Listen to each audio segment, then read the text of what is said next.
Hörmətli xanımlar və cənablar, əziz Sadə xanım, Məzər xanım,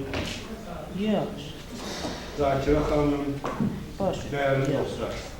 İsa Peyğəmbərin İncildə yaxşı bir sözü var, deyir, daşları atmağın vaxtı var, bir də daşların yığılma vaxtı var. Adətən bu zalda mən herhalde belə şahid olmuşam. Daha sonra Sadə xanımın özünün kimlərinsə yaradılığı ilə bağlı tədqiqatlarının təqdimatı olur. Bugün isə maraqlı bir gündür. Belə ki, Sadə xanımın elmi yaradılığı eyni zamanda bədii nəslinlə bağlı iki fərqli tədqiqatın, iki həmkarının onun yaradılığına ithaf elədiyi monografiyaların təqdimatı.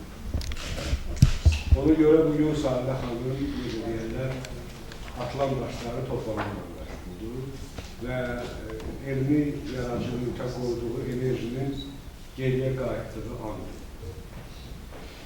Deməli, həm Zakirə xanımın Cüalı yerlərdə oxucuqlar Sadə Şərifovanın yaradılığı elm-metrik diapazonunda, həm də Mənzər Niyarının Sadə Şəmbədizinin kiçik bədii nəsri sənətkarın elmi pasportu nömrə 65 kitablarının təqdimatıdır. Ümumiyyətlə, bədii söz demək, ədəbi söz demək,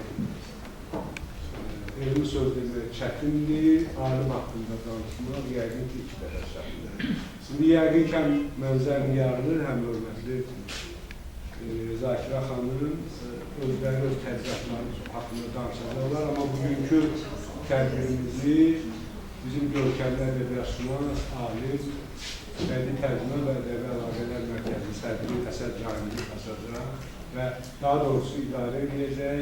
Mən böyük məmnuniyyətlə sözü Əsəd Cahangirə öz yerimi isə hörmətli Yaqub müəllimə verirəm, ev arxada əyləşib. Yaqub müəllim, gəlin, zəhmət olmasa burada əyləşib. Həmkarlarımızda təkid edin. Bugünkü tədbir iştirakçılarına da uğurlar arzulayıram. Əsəd müəllim söz